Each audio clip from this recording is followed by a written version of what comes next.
Whatever the occasion, effortless elegance is right this way. Because Hilton brings you new ways to stay courtesy of the Nomad London. And it doesn't stop at award-winning dining in a space draped in velvet and illuminated by vintage chandeliers. No, this day goes beyond with unparalleled personalized service and attentive hospitality. Oh, and did we mention the Nomad London can be booked using your Hilton Honors points at Hilton.com? Hilton, for the stay.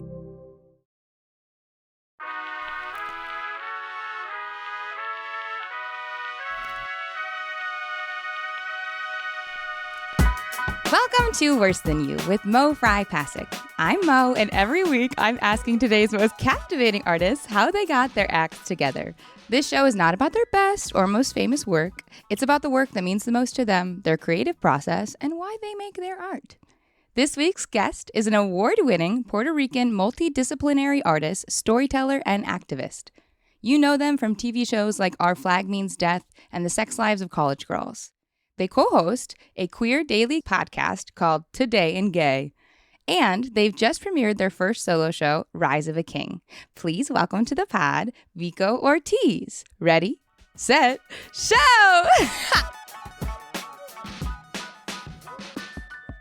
I got excited. I had a false start. I was like, yeah, let's go. It's always this dance of like, here's the thing. If I tell people beforehand, they think too hard and they still jump in. And if I don't, and they jump in, it's an incredible sort of beginning. It felt like truly like being on the race and then like having my like leg up and then like before the mark goes off, I started running and they're like, oh, you're disqualified. So I'm going to see myself out now. Thank you so much. No, it's a pleasure. No, we're done. We're wrapping this up. It's a nice little quickaroo. I did that. It's also like I focused too hard on the wrong thing. One time I had an audition and they were trying to tell me the joke. They were like, okay, the joke is like, you know, it's like a news report and it turns out it's not burglars, they're raccoons. Just don't say it's raccoons. Never say it's raccoons. Okay, I'm sorry. The lizards are popping off in my backyard today. The ADD is going to be but get it. But back to more animals, little creatures, little critters. Mm-hmm. So they said, don't say it's raccoons. And then I was like, yeah, got it. And as if it was a comic book, like he like presses tape, like roll. I go, raccoons. And like I just said it. No. Oh, that's too good. That's too good. It was like, it was a full, like, it was like in a sitcom, you'd be like, well, that never happened. I was like, I'm really sorry. You just kept saying raccoons and I couldn't not say it back. And your brain was like, oh, I remember a thing that my principal in my high school told me is that the brain doesn't understand the word no. So if I tell you, do not think about a pink elephant with a rainbow bow tie, you're immediately thinking of a pink elephant with a rainbow bow tie. I love this. Yeah. Wait, you know what? I double love this because I always say my issue is Stay Puft Marshmallow Man, which is from Ghostbusters, where they say like, clear your mind. Or like think of like something innocuous. And so Bill Murray's character just thinks of the calmest thing possible. And the evil big guy becomes a Stay Puft Marshmallow Man. But I love the idea of the brain not being able to think in the negative. Because it's like, if you told me the positive thing to do, then like, sure, that's fine enough. Of like, think of a bunch of things other than, you know what I mean? Like the pink elephant or whatever it is. Exactly. I think it's really cool though. I think she was talking about how when we're thinking about ourselves and our relationship to self and other things, when we just think about those quote unquote negatives or what that might be, your brain is taking it as a matter of fact. You know, it's like, oh, this is, it's not that it's no, this is a thing, you know? So when you start thinking about yourself and talk to yourself. Wait, can you flesh that out for me? How is it matter of fact?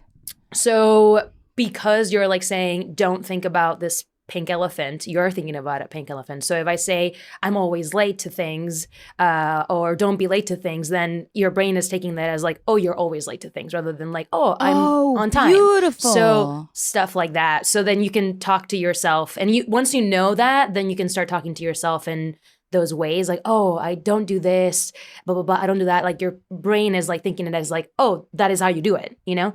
So when you start, if you're trying to shift your mindset, shift it so that you're saying the thing that you actually want to do, even if you're not doing it, because your brain already is thinking about it that way. Well, shifting a mindset from negative to positive is so demanding. So from negative to not negative is so like much easier.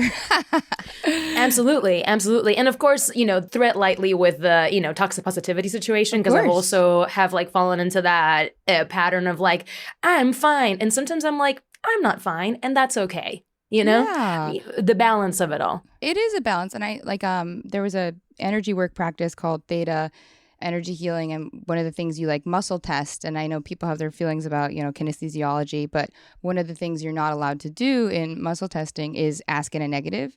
So it's like instead of saying like I don't like cookies, you have to say like I love cookies, and you get a no from your body or a yes. But you can't, if you say I don't like cookies, you're not going to get a yes from that.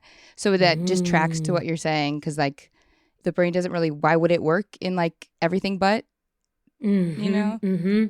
Oh, and your body, it's so fascinating. The body's so fascinating because once you start really connecting yourself with your like vessel, you start understanding your instincts a lot better, your yeses versus your nos, your boundaries, your limits.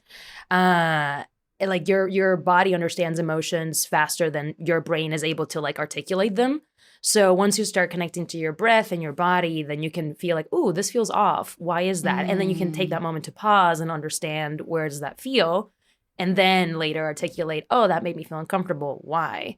Or that made me feel angry. Why? And all that jazz. Well, to this point of your art and your process, your art is so tied in with your identity and your daily humanity and your relationships and all those things. So it's like, one, I'm excited. If you want to like let folks know a Too Long Didn't Read, we can talk about your podcast or anything, but I'm excited about your new solo show that is premiering in LA now. It just had its premiere in New York. Yes. But to that point, I would love for listeners just to hear about that, and we can kind of talk about how your art then responds to your yeses and nos and boundaries, etc. Oh, absolutely. My goodness. Where do I start? Well, speaking of those like yeses and nos and my own beliefs, speaking from the I, when I finished the first season of Our Flag, I signed with a new agency, and my agent at the time immediately was like, you should write a solo show. And I was like, I am not a writer. You didn't identify as a writer at all? No, not at all. And I at that point in my life had solely been doing everything as an actor, as a performer.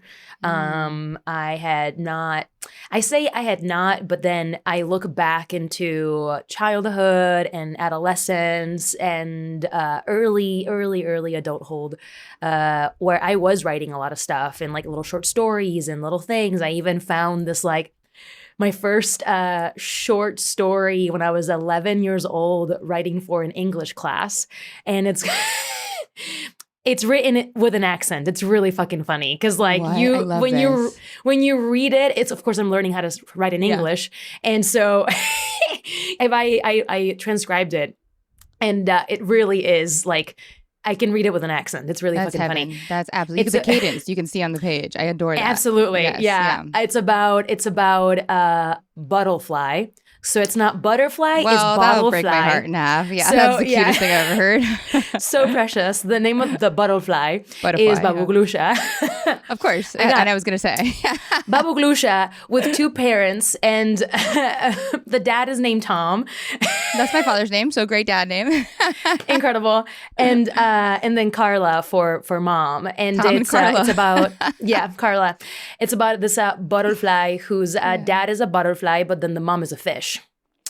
And then you have a butterfly that can breathe underwater. Anyway, I was a writer as a kid, and so precious, and I kind of lost it. I figured in my head once I moved to LA, I was like, well, I'm just gonna be an actor and that's it. And I completely forgot that I did write and I did self-direct and I did all these things. And when this agent was like, you should write a solo show, I was like, no, thank you. You give me the script, I shall do the work and I shall perform it, but that's not me. But then I was like, well, maybe I'll do something, because I do drag and I do edit songs and I do direct myself in these performances, and there is something here, sure, but I'm terrified. I'm like pooping my pants because I'm like, I've never up until that point written something as an adult, right? This happened, I think, in 2022 when this conversation happened. But I just had some meetings, but I had not touched a page yet. And then in 2023, I was like, you know what? I need to start massaging I need to start breaking the ice, like massaging some stories and see how how does that feel, right? And I was part of this theater company called Public Assembly. Oh, sure, And I sure, was sure. I know mostly, puppets. Yeah. I just went to their Wonderful. show yesterday. It's so much fun. Nice. And I had been an actor for them on several projects, and I had directed one piece a while ago before lockdown. And essentially every month it's 3 new pieces they get workshopped through that month. And Yeah. I was like, all right, you know what? I think I'm gonna submit an idea and see where that goes and start to kind of like rip up the band-aid of being scared of putting words on a paper. Yeah. But words as a storyteller, or as a short film or as a short play, because I have been writing speeches, I've been writing, like I've been writing a lot, but not in these particular formats. Yeah. And so I submitted an idea for a piece. The theme was artificial sweetener. And I had this idea of what if a clone and an AI find a way to have babies? I love that. A clone of what?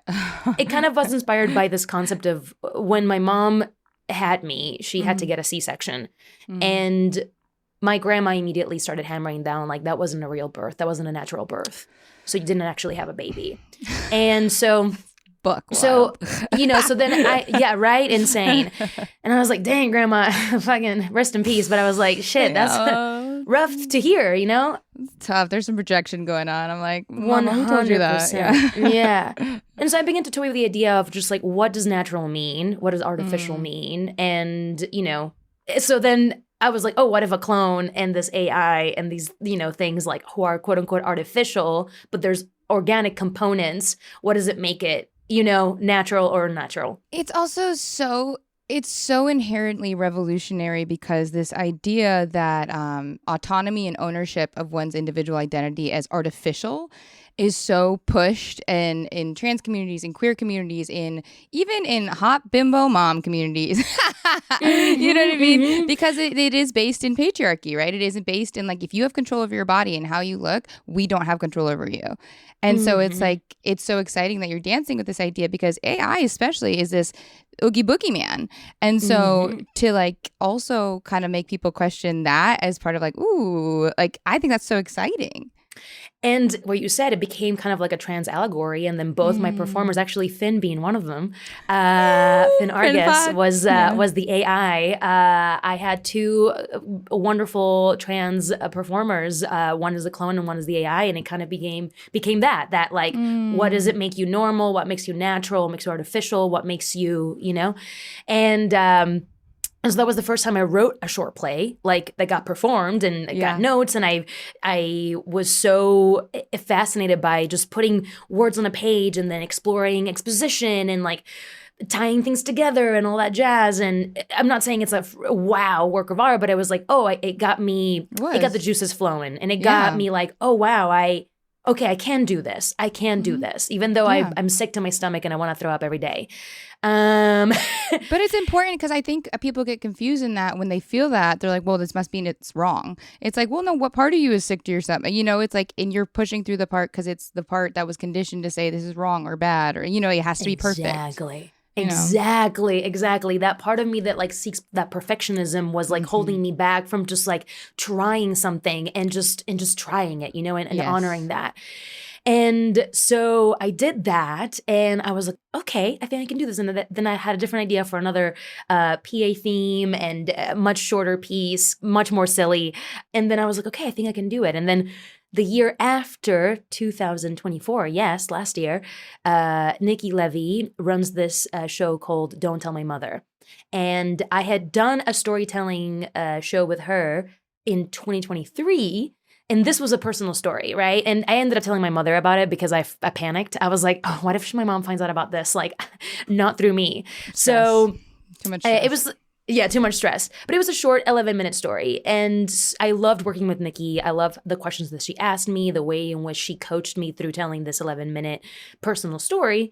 And then so in 2024, after doing that, doing the public assembly stuff, I was like, Nikki, I think I want to work with you in you coaching me through writing this like solo show. I think I want to do it. And she was like, well, do you want to do my show in 2024, that Don't Tell My Mother one, and just test one of the stories out? And I was like, bet, absolutely. But instead of doing it as a Don't Tell My Mother, the theme for my story was my mother wouldn't want me to tell you. Oh, I really love that. I And love so that. That's everyone, their whole body just clenched. They're like, oh, yeah. And so I began to explore a story between me and my mom and drag. And after that, I started to write a bunch of different drafts, and I went in very different directions. And then at the end of December of last year, I had a draft, and me and Nikki met at least like once a month to kind of just go over the drafts and give me notes. And I was like, I hated this draft. I'm throwing it away. And then finally in December, I was like, oh, I think I have a draft that feels producible and that I want to tell it, in this way.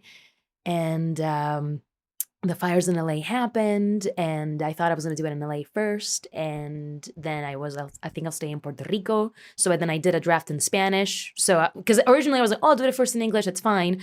I'll do it in LA. And then I was like, just kidding, maybe not LA. So then I'm going to rewrite everything in Spanish. Yeah. Did you also have to because it's like, you have different audience sort of like cultural cues. You have different timing, not just translation. So how was that? Oh, wild. And I cannot wait to do it in Spanish, because I generally thought I was going to do it in Spanish first. But yeah, translating my work in Spanish and acknowledging all of those things that you said was it was a challenge. I was like, oh shit, wait. Much work.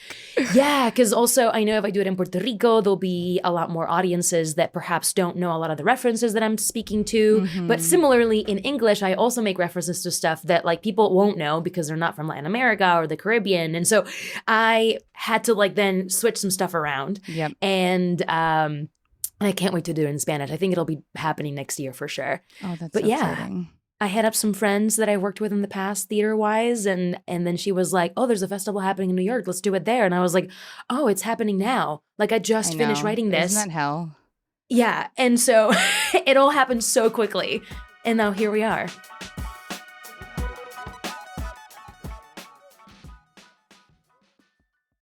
This episode is brought to you by Indeed. When your computer breaks, you don't wait for it to magically start working again. You fix the problem. So why wait to hire the people your company desperately needs? Use Indeed's sponsored jobs to hire top talent fast. And even better, you only pay for results. There's no need to wait. Speed up your hiring with a $75 sponsored job credit at Indeed.com/podcast. Terms and conditions apply. The new McCrispy Strip is here. Dip approved by ketchup, tangy barbecue, honey mustard, Sprite, McFlurry, Big Mac sauce, double dipped in buffalo and ranch, more ranch, and creamy chili McCrispy Strip Dip. Now at McDonald's. Ba-da-ba-ba-ba. Well, your work seems to be quite, as a whole, quite prismatic, right? Where it's like a central core, and then you're seeking it from different angles and refining it from different angles and different mediums. Because, like, even the idea, right, of structurally, you'd have to change it for a Spanish performance, not just, but it's still the same core. And I'll be interested to speak to you about this too, because before we got on mic, we were talking about your relationships and how, like, your identity is served with certain partners and it is nourishing a certain part, but that part of you isn't like lost, but it isn't present in other relationships. And that sort of prismatic self, right, where it is not a denial of anything, but it is a flourishing of certain parts with certain performances or pieces. Interestingly enough, all of this has happened in a very cathartic way. And I've always seen my relationship to my career as a relationship, right? And I've always acknowledged that it is the most toxic one. You gotta have that.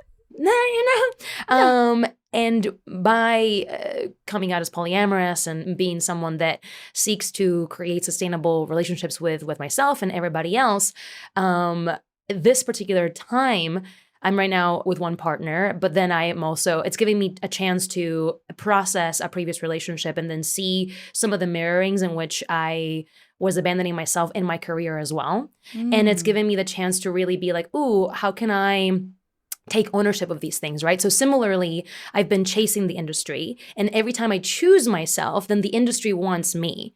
And then once I achieved something with a TV show, it went back to like, oh, I should be doing this, I should be doing this, I should be doing this. And my team was like, you should be doing this, And then I stopped doing the things that I like really enjoyed for myself. And I began abandoning myself again. And so now I'm back to like, hold up. I don't want to do these XYZs because the industry is telling me I should be doing this. I want to do these things because I want to do them for me. And so now that I'm doing that again, I'm feeling like much more attuned and aligned with my values. And I'm creating those like boundaries that help me feel much more rested and sustainable in my own career and what I want to do as an artist. And expanding and then like, oh, I'm not just this one thing. I can be these many other things. Like in a relationship, right? And even with the same person, right? You do these things and that worked for a while and then things change and then the things that you did don't work anymore. So you got to try something new and be gentle with yourself. What's nice of you, that's like a very egoist perspective though, right? Because when stakes of emotions are involved, people can't approach something in that same process, right? If it's a relationship, they're too attached to like the meaning, my worth is in my relationship. So if they could make a painting and say it's shit and say, I love painting, I'm not going to abandon painting, but I don't want that part of the paint, right? But they can't do that when it's the stakes are like, you know, if I criticize my partner or they can't show up in this way, we'll break up and I'll be alone forever. It's like people are it's so hard, but I love that you're approaching it because I similarly like, when I'm having like an artistic sort of block, I do look to the mirroring parts of my relationships even. I'm like, where am I waiting for inspiration? Where am I waiting for an invite instead of just doing my own thing and waiting for people to come through? It's like that sort of thing indicates to me across the board. And I wonder if for you, if it's like things are good in the career, so then you like kind of are doing self-work within relationships. For me, it's like always the same across it all. Yeah, it's all happening at the same time, unfortunately. It's all unfortunately you're just really like like it you is. Yeah, I mean, it's all a mirror, right? And I always try to see the macro and like how does the macro reflect in the micro, and then just try to figure out like, okay, I'm realizing these things, and I was talking about this with my spiritual coach yesterday, actually. Lovely. Just because that's that. I'm realizing now, the ways in which I was showing up in my career and for myself in this way, I was showing up with this other person. And I'm now seeing like, oh, this is how I was abandoning myself and like my boundaries and my needs and my care in order to chase this thing. And then I'm like, wait, hold up. Let me align with my values. What is it that I need? What makes my heart feel fulfilled, my spirit feel fulfilled, my art feel fulfilled, and go from there rather than like, well, I should be doing this. Because even now with the solo show, I have several producers now like being like trying to get their spoons in the bowl, and they're excited and they're like, oh, we're gonna do this, and I was like, hold up, It's so during momentum to say hold up, incredible work. Yeah, because it really is like I have these people just like now wanting to do like and they're immediately thinking, oh, HBO special, Netflix special, and I'm just like, I want this to be a community thing. I even had a conversation with my publicist where initially was like, oh, how many comps do we have for the industry? And I was like, I don't want to comp the industry. I want to comp my family. I want to combine my community. Also, why wouldn't the industry pay? They are the ones with money. Like exactly. I was like, I'd rather prioritize people from my community who do not have the financial stability to like come see this show. I much rather give them the comps than like have someone from the industry. If they want to come, beautiful. But they don't want to come, it's fine. But you have to be steadfast in that, because then guess what? People who really do care about your success will go, well, don't sabotage yourself. Well, don't hide yourself. And you're going, I'm not hiding myself. And guess what? Like, I have faith in what I want this to be. And I do believe, and it's hard to toe the line between people who will dream big for you. That's amazing. But when you want to toe the line between fully, breaking and saying, stop, don't do this, and saying you have to do it and honoring the spirit of what this is. Like, it's a Herculean effort to pause momentum without being criticized for quote unquote self-sabotaging when you know what you want to do. Absolutely. And I have like plans for this and all that jazz. Like I'm like sitting down, I'm like, I want to tour with it. I want to go to as many big and small theaters, even fucking bars. Like I talked to the director and he was like, oh yeah, we have two versions of this. We have the one that we can do in like theaters and the ones that we can do at like clubs. Yeah. And I was like, amazing. Because I really want to move this around to as many places as possible. Well, you also get to learn about it by being in those spaces. Like, how does it resonate here? Well, yeah, like that's incredible. Exactly. And I love that, like, yeah, if one of those things, like if a special comes out of this, beautiful, but I'm not working towards that. I'm working towards like telling the story and bringing this like joy and connective tissue of tenderness and compassion with my community and the people that can impact, you know?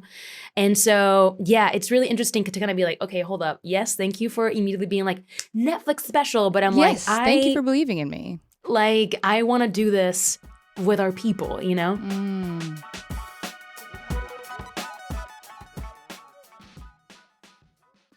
I found a kid who swings a golf club like a dream.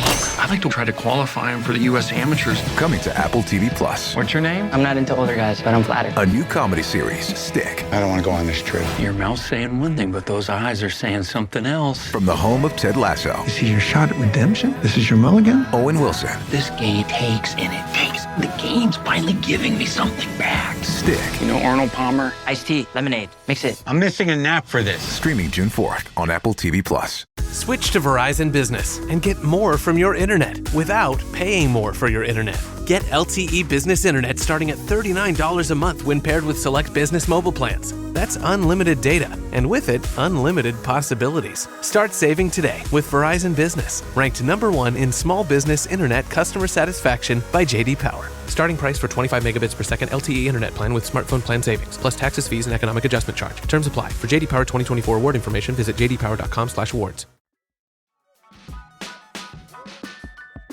I love that you're saying this. It's kind of been a rising theme in the pod. We had my sister on last week, and she's like a community advocate, and she's very involved, with mutual aid programs, support, advocacy for sexual violence, all these different things.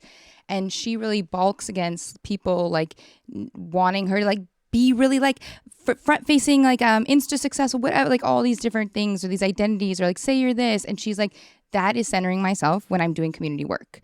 And it is sort of that dance of like, yes, of course, it is a given that you want to be successful. It is a given that you enjoy being on the stage. But to have to keep that through line of being like, but the community is my drive and the reward for me individually is like this common theme that I'm excited feels like it's being talked about more, because previously it was so just like looked at as like you don't have drive or success or something. Yeah, for me, it's all about connectivity. Even for the show in New York, like before the show, I'm hanging out with the audience in the lobby, just okay. chilling, Wait, energetically, chatting. how does that feel? I'm too vulnerable. That's good for you. I loved it because it feels like I'm doing it in community. It feels like I'm sharing my story with friends, with family, with community members. It feels so much more. At least for me, it helps me also with my nerves, because I was like, oh, shit, if I'm like backstage just like twiddling my thumbs waiting for it to be like filled up. Yeah. And also part of the show is that each night there's a new mom who's going to be my focal point for So truly there's a focus light on the person. I don't know how many shows will be able to do that, but but at least it's so fun to think of how many ways that can dance too. Like say we're in a bar, let's get everyone put their iPhones on, right? It's like so many fun ideas to involve people. Exactly. Yeah. And so I love being able to be in the audience and just chat with people as they're trickling in and finding a seat and just like seeing the mom and being like, okay, cool, amazing. You're okay, the mom. this person's gonna be my mom for gotcha. Tonight. Lovely. And just create this little, connective tissues. It just I feel a lot more at ease telling the story in such a way, because I do feel very comfortable getting naked in front of strangers. But then getting naked emotionally is like, yay. Is it? So that part is still difficult for you with like that intimacy. It's getting significantly better, and now I seek it. And so now it's interesting for me because being polyam is not always just about sex, but sometimes it is about that. And I now do seek a little bit of like connectivity prior to like sleeping with someone. It doesn't need to be this like, wow, we're like trauma bonding, but it's like I need something. I need a little substance to like hold on to. Otherwise, like surrendering doesn't feel as like genuine, because it's not intimate, right? Like it's like you're becoming more whole in yourself through this, right? So then if you were to only have a piece of your intimacy go to someone, you're like, well, Yeah. So it's I know it's interesting to see that though as I've grown as a person and really value that intimacy and that sacredness of surrendering physically to someone, and when there's the emotional connectivity, then surrendering to that person physically and emotionally, it's really beautiful. So connecting with people before, it just feels like I'm doing this and I'm showing myself fully. Does that make the physicality feel more vulnerable then too, because you are connecting with the audience so intimately about you? Yeah, right. Okay. Yeah, it's wild because like especially like right before the end scene, you know, I do this like burlesque piece and it's a drag performance and I'm having a lot of fun, being really silly and sexy and all that jazz. And right after that, it's like the climax of the scene where I have the last scene with my mom and I am both showing like myself. I'm like naked physically and also like emotionally naked. So it's okay, here we go. Like, here we are. I don't change again, clothes. I show up as that, you know? Wow. And so it's really beautiful. And I've had some wonderful conversations with folks after the show as well. People feeling inspired and empowered to have conversations with parents or guardians and people that they want to share more of themselves too. And so, and some people were just like, I want to bring my mom to the show. And I was like, okay, fun, amazing. So yeah. Well, you also give them the opportunity, we constantly are talking about relationship with the audience, but what you do is you give them the opportunity to take care of you like a parent, right? Like there is someone in this space that is so vulnerable. Why would we ever judge them, right? So then they get to feel that in their bodies and go, oh my God. Yeah, I know that worth. I know how I feel. Let me share with my parent. And if they don't react, I'm secure in this feeling because I know it. It's so beautiful. Truly. I've never done something like this before so intentionally. Because even I'm also in the process of hopefully getting a book deal. And yes, it'll happen. I'm so close. I just finished the book proposal, and the editor who's interested in working with me came to the show actually, and she's very excited. But then this book is also, you know, it's an offering. It's showing myself very raw and very vulnerably to the audience. And I have done a little bit of like, let me detach a little, right? So I can tell the story. I'm still going to tell it from like my experiences, right? Yet I don't want to, I don't want it to fall into like a memoir. So I've sort of like created this like space where it's kind of like the working title is Diary of a Fuckboy.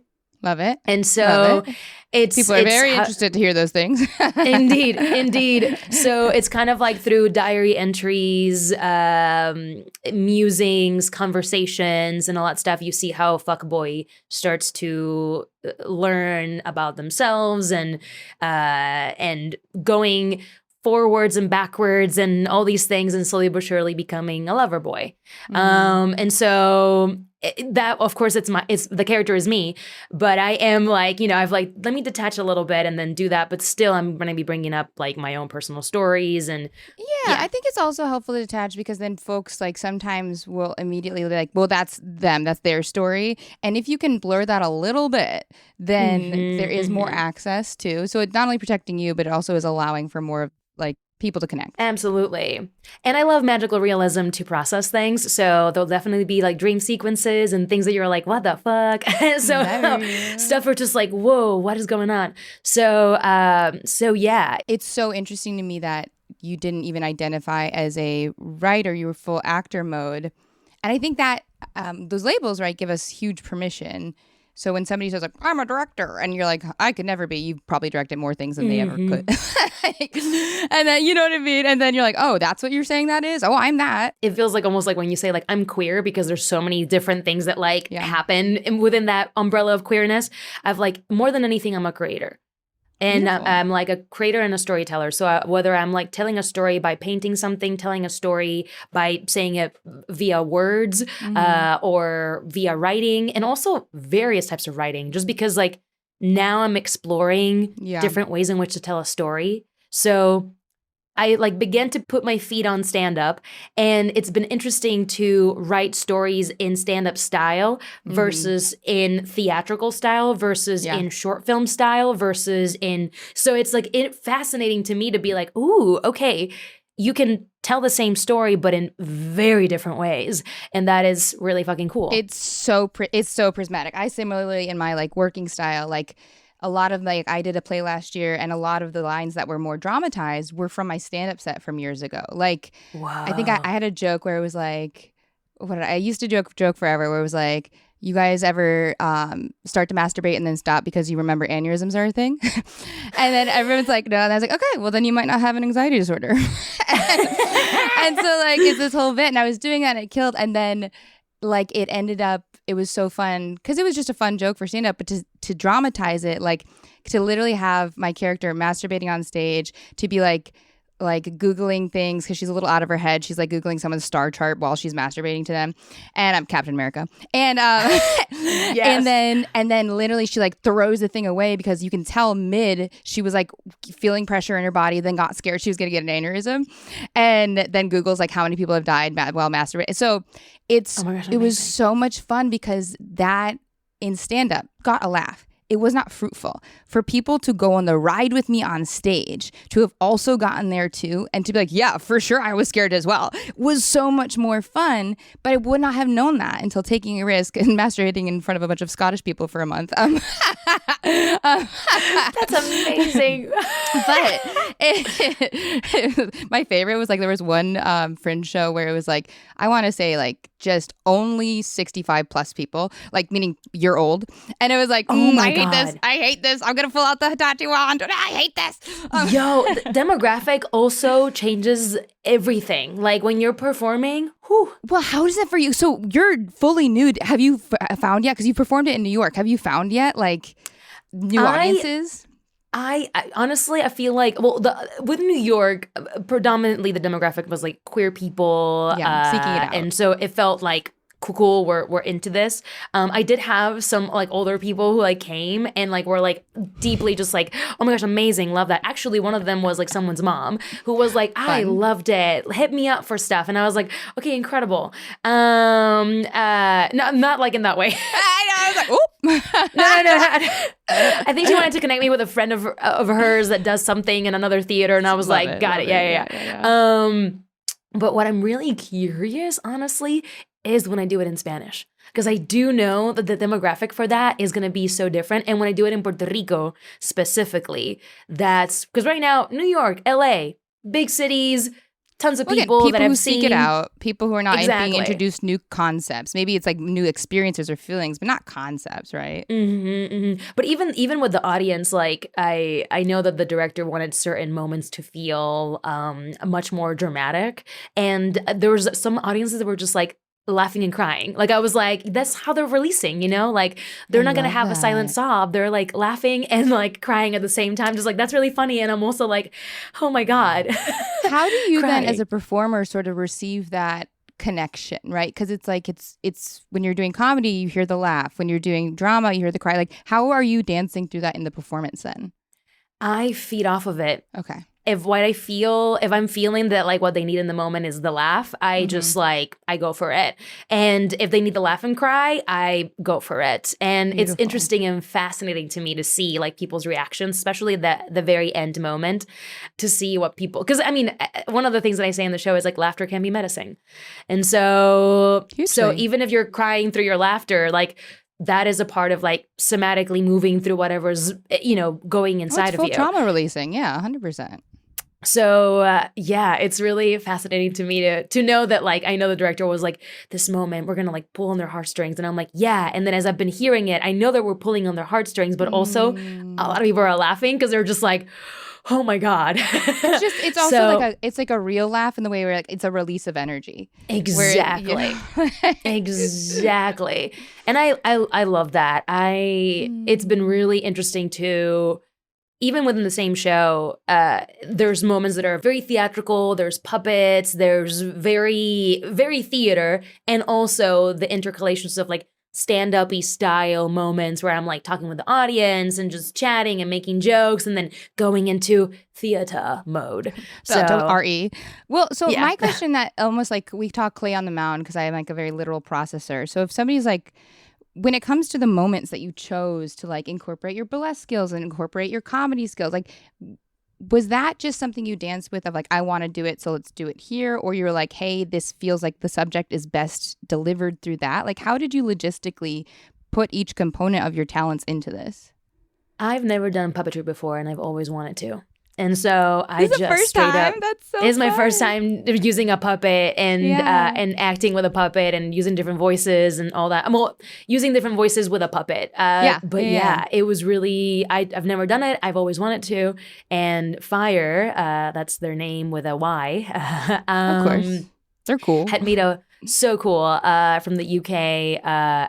I met them there at a convention, and they made a puppet of Jim, which is my character in our flag. And then they hit me up because I was like, "This is so cool! I fucking love this." And I've been toying with puppetry, but I haven't officially done it, right? And then they hit me up, and they were like, "I would love to make you a puppet for something." And I'm like, "Well, there's a chance I have something for this." And they love made me a gorgeous puppet of Walter Mercado. And so now I have, it just adds more to the whimsy. Also, I'm a very whimsy person. So I I'm sorry, feel we're that. doing Walter Mercado, and this is incredible. Like, Yes. and then also we can connect on the astro of all that. I'm like, let's go. This is coming out when Saturn just moved to Aries Party Rock. Like, I'm like, Ooh, fuck yes. Party Rock this June, 2025 June. Let's go. Like, Indeed. Yo, honestly though, I feel like, yeah, it was a part of me knowing that I can do various characters and different voices and different styles, and also doing stuff that I've never done before. I was like, fuck it. And even the director, there's like one of the scenes that I tap a little bit into like Arlequino from Comedia dell'arte, which is a clown that I loved as a kid. And I was just going to talk about the clown, and then Ismanuel was like, "You're going to be the clown for a solid minute and a half." And I was like, okay, cool. All right. Amazing. Let's do a quick research. that's a good director. So when I was writing my director, Sudie Green, whenever I would give her a draft, she would like come back and be like, so why isn't this just an essay? And I'm like, oh, because it's like, we need to see this. Stop. Like, we could just read this if we needed to read it. Why is this on a stage? And it's like, damn it, you're right. Oh, Yep. Precisely. It's like, you gotta be that clown. Precisely. You gotta be that clown. He's like, no, you're not just gonna talk about it. You're gonna fucking be the clown. And I was like, okay, sure, no yeah, problem. sounds good. I've never been to Italy or like taken like clown class, but like, let's fucking go. Although now I really do want to take clown classes. I've always been fascinated by clowns. Like clown as in Comedia dell'arte clowns, Sure. like Italian clown, like that, like those types of clowns. I'm like, I love. Although, you know, the other clowns are fun too. There's an artistry to all of them. But yes, There is an artistry, but one's a specific type, and you know, and like people, I think, are learning more. It's more en vogue, so people are learning more about the nuances and differences currently. But yeah, I'd say that like to me that kind of clowning too is just alt comedy, and like that's why I think it's so exciting, because it's like you have to be so fine making people uncomfortable. And like that's so much fun. Yeah. Yes. And still there's so much heart to it too. I feel like Yes. clowns get like underestimated because there's so much curiosity and like honesty and earnestness in clowning. And you have to be like okay with making a fool of yourself, truly. Yeah. And that is a level of vulnerability, that just like really throwing yourself out there. And so I love it. I love it. Well, it's exciting, and it's interesting to know that you were like almost like using this as an opportunity just to learn all these different like types of like artistry, and like just let it bounce back at you and maybe mess up, right? And, like, Absolutely. My goodness, mess up royally. I feel, speaking of the process too, right? Doing all of this in New York happened so quickly. And it was the day of the premiere that the stage manager finally was able to run the whole show with me with all the cues.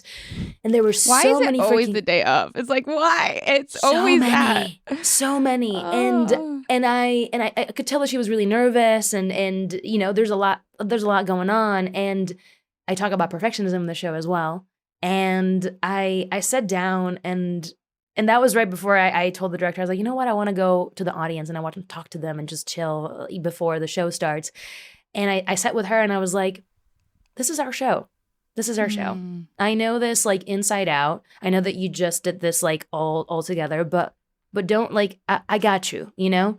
If something happens and you pull a cue before or after or whatever, and it really needs to happen or whatever that may be, I can stop where I'm at and I look at you and I'm like, what do you need me? Where do you need me at? Yeah. Like, I remember this thing a teacher of mine told me, Alex Billings, back in college, and she said, an obstacle is an opportunity to make a different choice. And so I was like, yeah, if something goes awry, we can try something different. You know, and I do have I didn't do it in the original script, but as we were rehearsing, I began to create a relationship with myself and the stage manager. Mm-hmm. So I was like, yeah, I can call your name and just be like, Caridad, what do you need? Can I tell you? That's literally the exact trope we used in mine, and when shit goes wrong, it really saves your ass. Right? If you create that character, guess what? Everyone feels comfy because they know you've been talking to that person. When you're actually being like, hey, it's fully out. Like, yeah, it's like, do I need to go? Where's the light? Where do I need it? Where do you need me at? You know? So stuff like that, it's just, it creates so much more ease and let go of that perfectionism of like, we missed the cue and it's fucked. And it's like, no, it's not fucked. We tried something different. And that audience got something new out of this show that anyone else would have not gotten. So I find joy now in that. And once I took out that notion, I was like, oh, okay. Now I'm just like down for whatever. I also call them fail safes when I'm writing, where it's like I am good at catastrophizing, so I use it to my benefit. So I think of all the things that could go, right? And I go, okay, well, how can I make that fun? How can I go here? And you don't write them, you don't include them. Sometimes you do. But if it is to go, you're able to do what you're saying is be very present and secure. Like, I'm like, don't worry, I can drive this boat. I've thought of everything that could go wrong and it's going to be fine. I literally do the same. Sometimes catastrophizing, it's just a lot of ideas coming at the same time. Your curse can be your gift. Your curse can be your gift. Your curse can be your gift. And I mean, especially with burlesque pieces, and there's so many buttons and things and zippers and things that can absolutely go wrong. And did you have to fail publicly in that way? I feel like I have, or maybe I dreamt about it very vividly. I for some reason, I'm like, if something goes super wrong, I always have a pair of scissors that just are gonna, or I'm just gonna like savagely break my whatever needs to happen. Fail safe. Like just fucking go for it. Because even the stuff that like I feel like I get caught on something or whatever, I find something ridiculous to do. So it's like, yeah, there's always something that I've done out of just jokey joke and just make a point. Just, oh, this happened. Point it out. Like trying to pretend it didn't happen, it feels inauthentic to theater. Well, I adore that though, because I you hear the perfectionist listening being like, yeah, but what if it goes wrong? What if it's like, no, like the idea that it going wrong is part of it, like does help you not go like, I'm not good, I fucked up. You get it as an opportunity instead, like you say with the obstacle. Exactly. And again, I also have a lot of perfectionism. I mean, like I go through things over and over, and I like right now for Hollywood Fringe, I have to practice how to build the set and break it down in a certain amount of time, just because, there's shows before and after. And I don't have the luxury that I had in New York where I like just built it and I left it built for like 5 days and then break it down leisurely. So this, I have to bring the set and I have to build it and I have to unbuild it every single night. And I'm literally going to be drilling it. I'm going to be in the backyard just fucking drilling how to like do this in 10 minutes. Yeah, I'm going to be timing myself, which is insane. But also... Does that feel good to your like creative process though? Like to feel secure in all the logistic aspects and the like technical stuff? Yeah, it helps me really understand all the ins and outs of it. Even though I'm in my head for like a solid couple of days, like figuring out all the logistical stuff, it helps me not be in my head anymore because I know it all inside out. And if something goes awry, I can lean into that and be like, oh, because I know this is going to happen and I got it, just helps me surrender better. Yeah. Yeah, I like this because I think sometimes circumstance can like, it's like, coming from, doing bar shows or whatever, like you can have to learn how to do that because nobody else is doing it for you or nobody has the money for it. So like, it is nice to know that even if someone's doing it for you, you can still be involved in those ways. And like, it can still have value, even if it looks like a job that is like not the star or whatever. You know what I mean? Yeah. Something about, just for me, knowledge, understanding, it gives me ease. Even if I don't fully comprehend, I'm just like, oh, I know that now. Cool. Amazing. I know what that does. Yeah. Lovely. And it adds flavor to your other performances, right? Like if you learn clowning, it's going to show up. It might not be literal, but it's going to show up. Truly. And even with all of this, it's kind of like began this whole process of like being interested in somatic therapy and really? This process began that for you? Yeah. I mean, it kind of been itching a little bit, but then I was like, there's something here with the peeling of the layers and the moving of the pieces. And there's other stuff as well that has been interesting to me in terms of like somatic therapy and release and all that jazz. But I'm like, I'm seeing in the physical aspect of me doing burlesque, but also the emotional aspect of like doing a burlesque piece of the heart, I'm seeing this like surrender and this release, and I'm want to keep exploring that, how with clowning and all these other elements of like artistic creativity can like fall into support community and folks in releasing and surrendering to that as well, and connecting to their body. You know, what we were talking about earlier, just like knowing your body better and being curious about your body, because sometimes the mind doesn't know how to say it yet. So, and what I love to that is like what we were saying earlier with the relationships and people not being able to relate it to their art. It's like you are parenting, like not to be like super like, you are parenting a creation, right? Like you are birthing something into the world. And it's that trope of like, you know, I just had to be this way for my kid. You know what I mean? It's like I had to figure out and get my life clean for my kid. It's like your art is going to be better if you know your body. And like the demand is less like, you know, figure your stuff out amorphously, figure like for it to be a good person. It's like, no, if my art is better, I have a demand and a reason to be better in my body.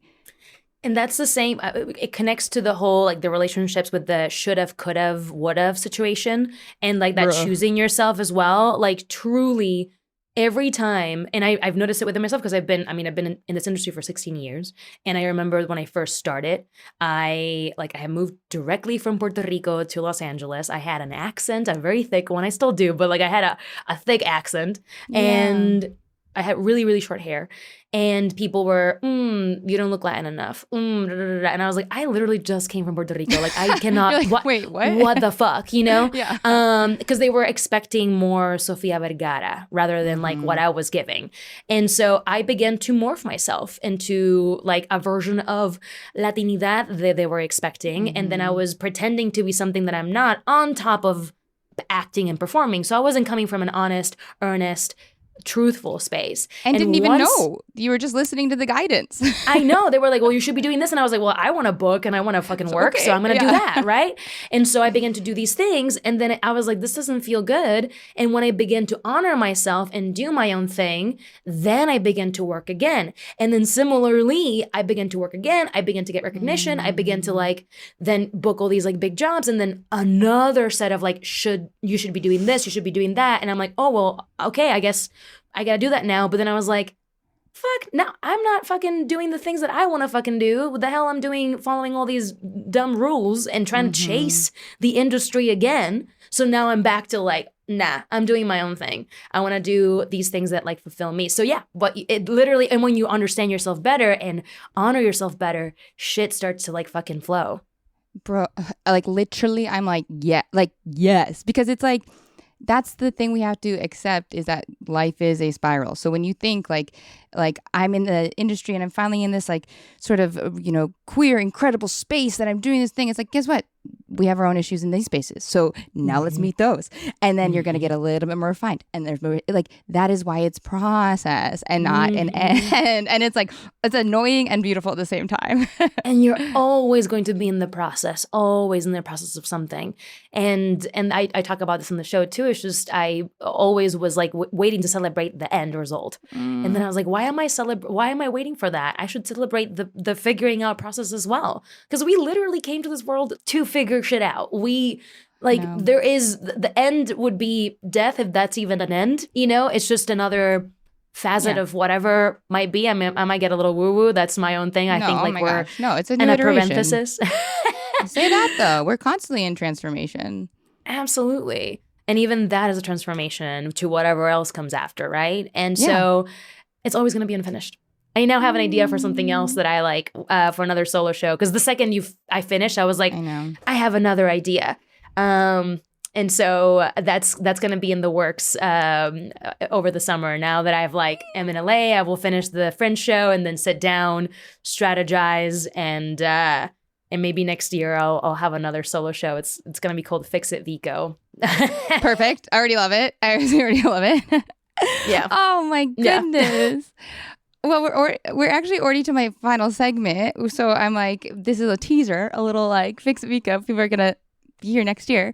But I've loved this, and I feel like you're perfectly primed for my final segment, which is in this sort of like unfinished constant creation. And the segment is called Thank You for Holding My Poems, and it is inspired by the Russian poet Anna Akhmatova, who during revolution under the Great Terror, which is a period in Russia, it was illegal to publish poems of revolution. And so what the writers during that time did was memorize edits of each other's poems and writings.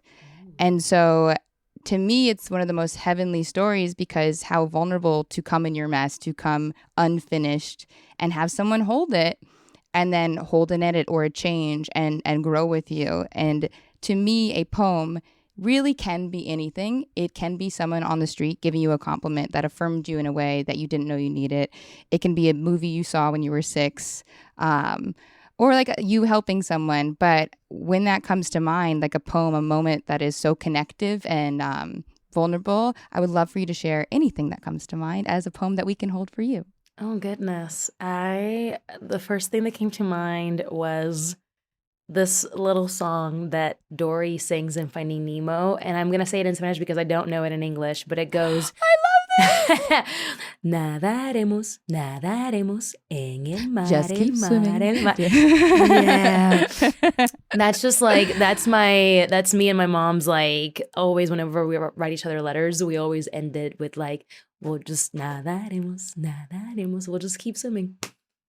What do we have to do? So just keep swimming. Beautiful. Oh my gosh. You also sang it with like such a beautiful warmth. I'm like, oh, you should record that. I'm like... So yeah, that's one that just immediately came to mind. So maybe we'll have it recorded here.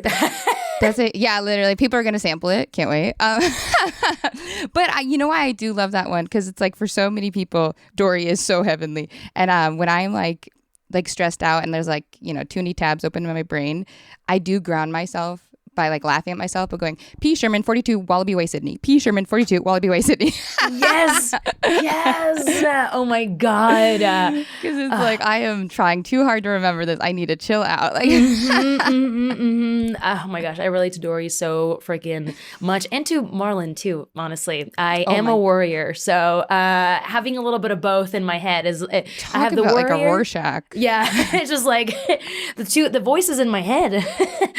They're discussing. Guess what? But we're all. It's like, what is those, like the philosopher where it's like you're everyone in the dream. It's like you're Bruce. You're actually Darla, that little horrible girl with headgear. You're I'm like, we're all everyone. Like, so real. Yeah, we're all encompassing and expansive. Truly, we can all relate to so many characters. That's why I love so much shows like. Well, I don't love because of course it's terrifying, but things like Divergent, where like they section people into factions, but then you realize that like we all have a little bit of everything. It's impossible to just like be the one thing. That's why archetypes freak me out. I'm like, don't box me in. Truly. And what we talked about before, labels are incredibly freeing and can also be really constrictive. So Hugely. It's a little bit of both, right? I'm like, oh, I love knowing this about myself, but also like this is not just it, right? And I realized also that in my queerness, the first time I came out, I was like, I did it. And then I was like, just kidding. There's more. You're like, no, Dory and Marlon are a binary and we all hit it. Exactly. Oh my gosh. Oh, thank you so much for being here. Do you want to tell listeners where they can see your show or find you on Instagram or wherever the socials are? Yes, absolutely. So Rise of a King is going to be showing in Los Angeles June 12th, 16th, and 18th, and it'll be at the Greenway Court Theater. Tickets to that are on my bios everywhere. On Instagram, I'm Puerto Rican Ninja. The N for Puerto Rican and the N for Ninja are the same N, so just the one N. I am also on Blue Sky, and it's vico-ortiz.bsky.social. I don't know why they have it so complicated, but it's just Vico-Ortiz. I'm also on Substack, so find me as a thirsty Siligoosing and become a sub stacker. And follow the journey. I'm posting a lot of stuff there. BTS from the show, BTS from other work that I'm doing, audio affirmations, polyam musings, all that jazz. I adore this. Thank you. And I end every episode by giving my listeners and you a compliment, regardless of gender identity. I say, "Oh my God, you're so pretty." Thank you. I'll take that. You're so pretty too. You're so pretty. You are a beautiful soul. Worse Than You with Mo Fry Pasick is hosted by me, Mo Fry Pasick. You can learn more about this week's guest and the Worse Than You team by checking out the show and episode copy. Worse Than You with Mo Fry Pasick is executive produced by Erica Ghetto, Mariah Gossett, and Lauren Mandel for Good Get and Disco Nap Productions. Oh my God, you're so pretty.